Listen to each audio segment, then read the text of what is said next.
She found the torn photograph first. Before the danger. Before any of it made sense.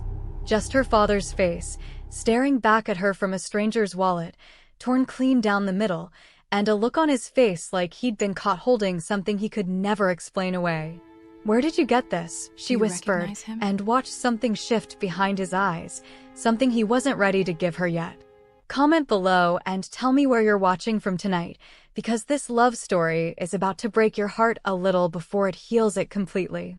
3 weeks earlier, none of this existed.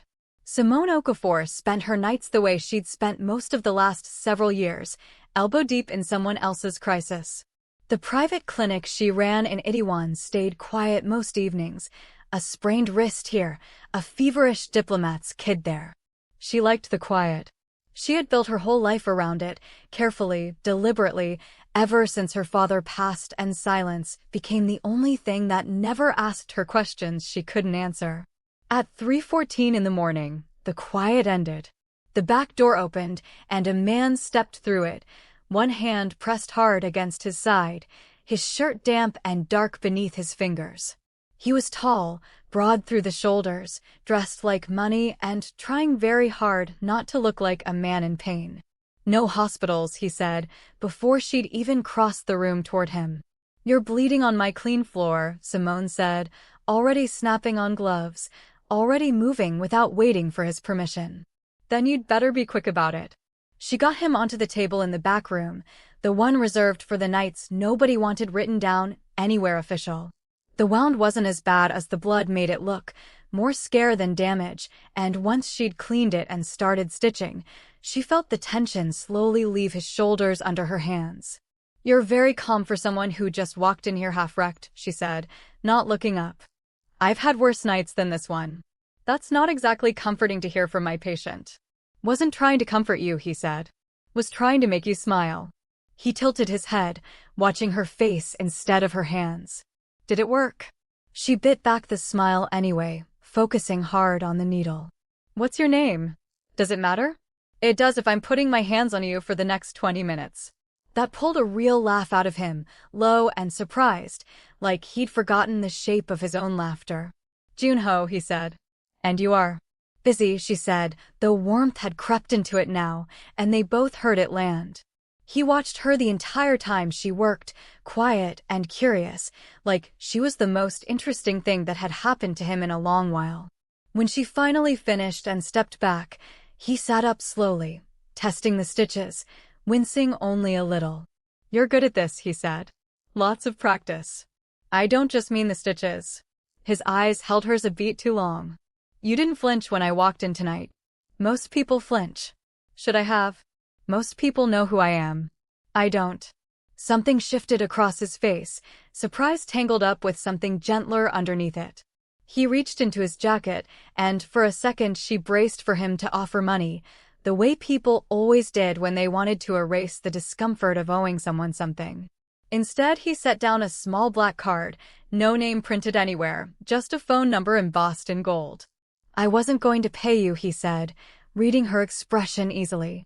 "I was hoping you'd let me thank you properly. Dinner, maybe?" "Somewhere quiet. When I'm not bleeding on your table." She laughed despite herself. "Is that supposed to be charming? Is it working?" She didn't answer, but he saw it anyway, the way her mouth curved despite her best effort to stop it, and he smiled like he'd won something rare and unexpected. He was gone before sunrise, slipping out the back the same quiet way he'd come in. Simone stood alone in the empty clinic a long moment after, wondering why her hands hadn't stopped feeling warm since he'd left them. She told herself she wouldn't call. She tucked the card into her desk drawer, beneath old prescription pads, and went back to her careful, quiet life. 3 weeks passed. She almost convinced herself she had imagined the whole encounter. Almost. Grace found her outside the clinic on a Tuesday evening, 2 coffees in hand and a look that Simone had long since learned to read as trouble. "So," Grace said, handing her a cup. "You've been smiling at your phone." "I have not." "Simone. I've known you 12 years. You smile at exactly 2 things.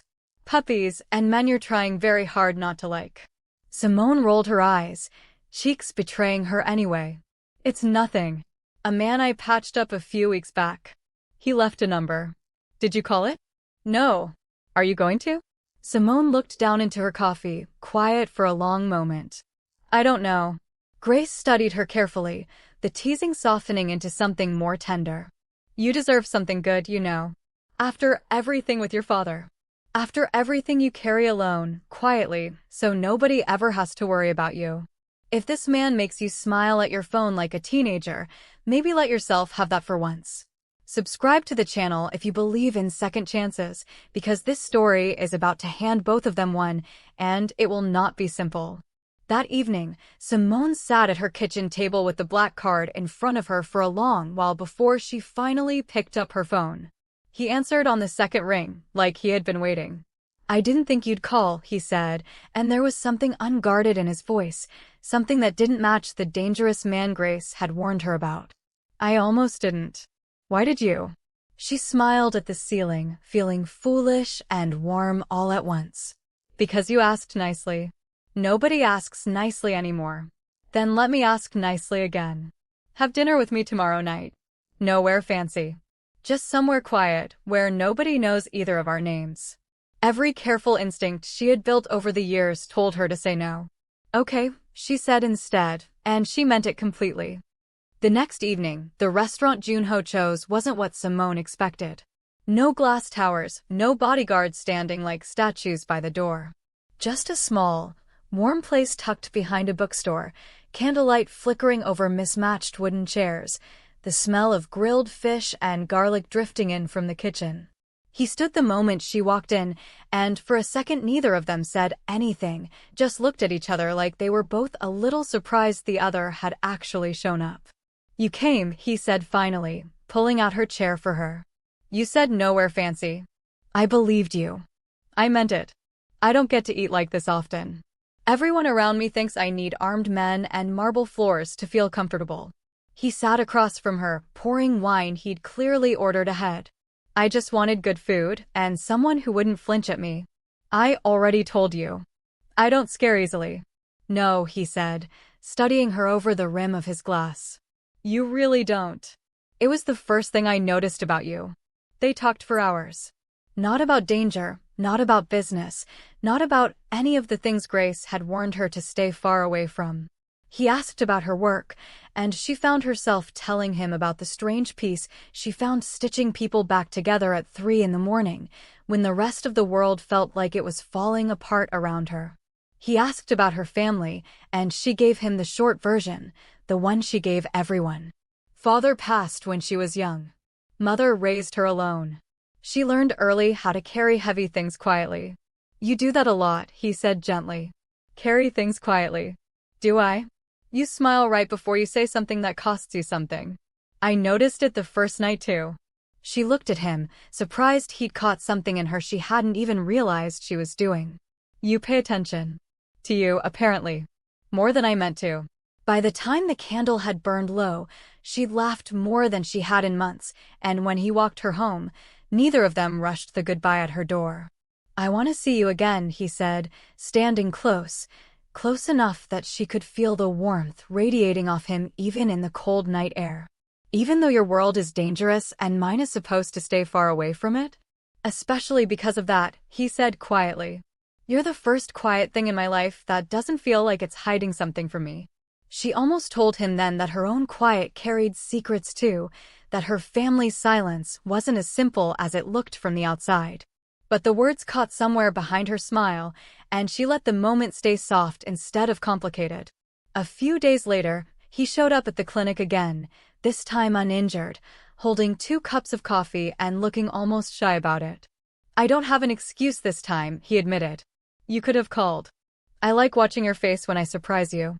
She rolled her eyes, but took the coffee anyway, and when their fingers brushed she didn't pull away as quickly as she probably should have.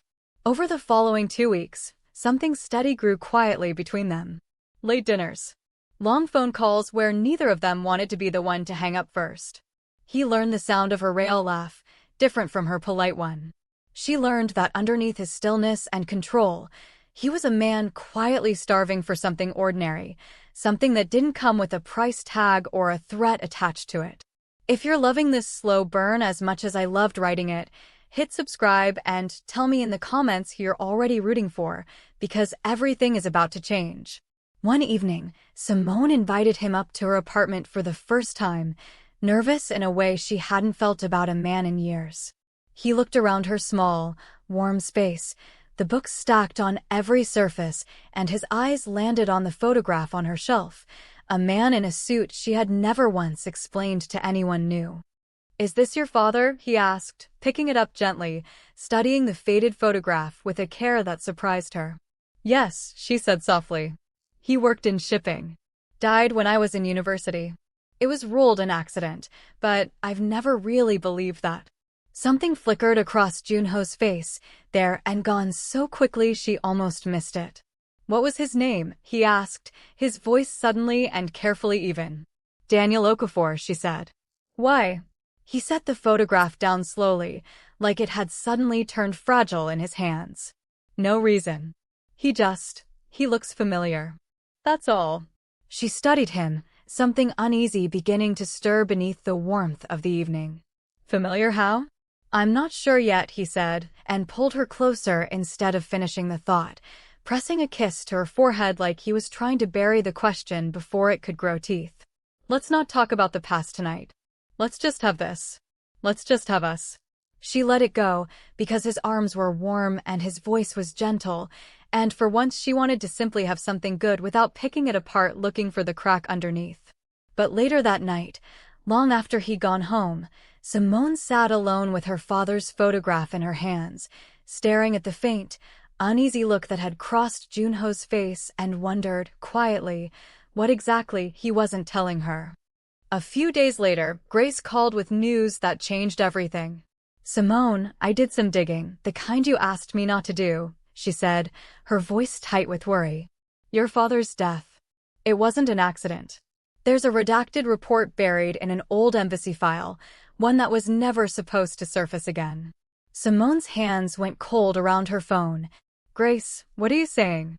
"I'm saying somebody wanted your father's death to disappear quietly. And Simone, the company that handled the payoff to keep it buried traces back to the Kang family." The room seemed to tilt beneath her. Simone sat down slowly, her father's photograph still propped on the shelf across the room, Junho's strange, careful reaction from that night replaying in her mind on a painful loop. Asterisk, he looks familiar. That's all, asterisk. She hadn't imagined it. He had known something.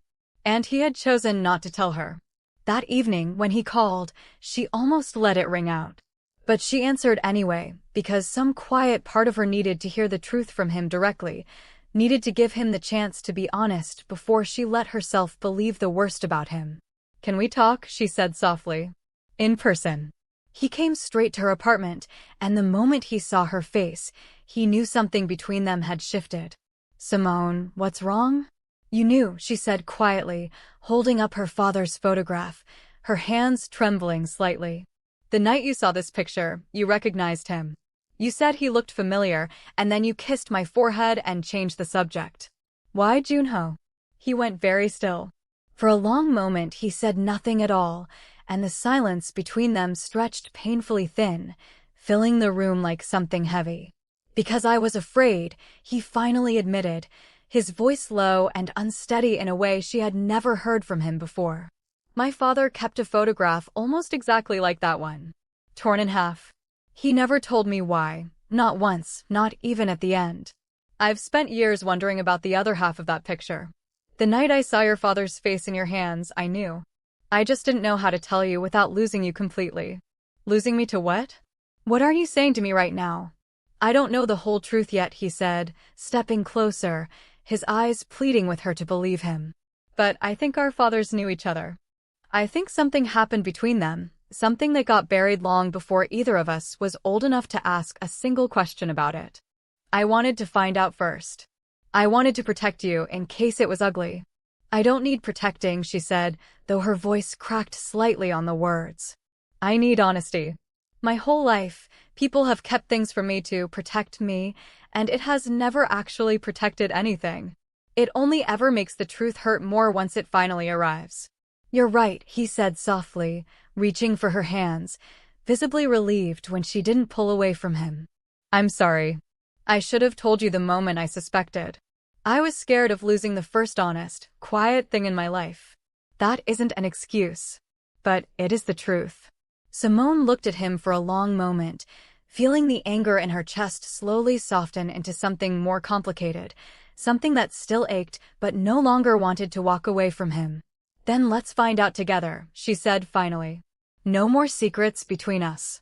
Whatever our fathers were to each other, we face it together, or we don't face it at all." He pulled her gently into his arms, and she let him, resting her head against his chest, listening to his heartbeat slowly settle into something steady and sure beneath her ear. If you believe honesty is the only thing that can save a love worth keeping, let me know in the comments below, because this story is almost at its heart now. Over the following weeks, they searched through old records together, late nights spent at her kitchen table surrounded by paperwork and coffee gone cold. What they uncovered wasn't the betrayal either of them had quietly feared. Junho's father and Simone's father hadn't been enemies at all. They had been friends, business partners who had uncovered corruption inside a shipping conglomerate neither man had wanted any part of. Her father had died trying to expose it. Junho's father had spent the rest of his life protecting the evidence and quietly protecting his friend's family from a distance, too afraid of the same people to ever come forward himself. The torn photograph had been split deliberately between them, half kept by each man, a quiet promise that someday the truth would be made whole again, once it was finally safe. "He never stopped honoring your father," Junho said quietly, holding both torn halves together for the first time in 9 years. "Even after everything, even while hiding it from me, he kept his word to him." Simone held the reunited photograph in her hands, tears slipping down her cheeks, grief and relief tangled together in a way she hadn't expected to feel all at once. "They were protecting each other," she whispered. "All this time, I thought I was alone in missing him. I wasn't. Somebody else carried that weight too, quietly, all these years." Junho wrapped his arms around her, resting his chin gently against her hair. "You're not alone now either. You never have to be again." In the months that followed, Simone stopped needing quiet to feel safe. She learned that being known fully, secrets and grief and all, could feel like peace instead of danger. And Junho learned that the softest thing in his life didn't need protecting from the truth. She only ever needed the truth itself, offered freely and without fear.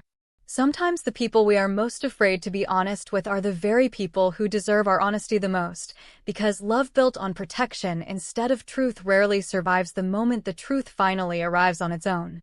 What do you think? Was Junho right to hide it at first out of fear, or should he have told her everything from the very beginning? Let me know your honest opinion in the comments below. If this story moved you tonight, there's another one waiting for you on this channel, just as tender and just as unexpected, so stay a little longer and let the next story find you too.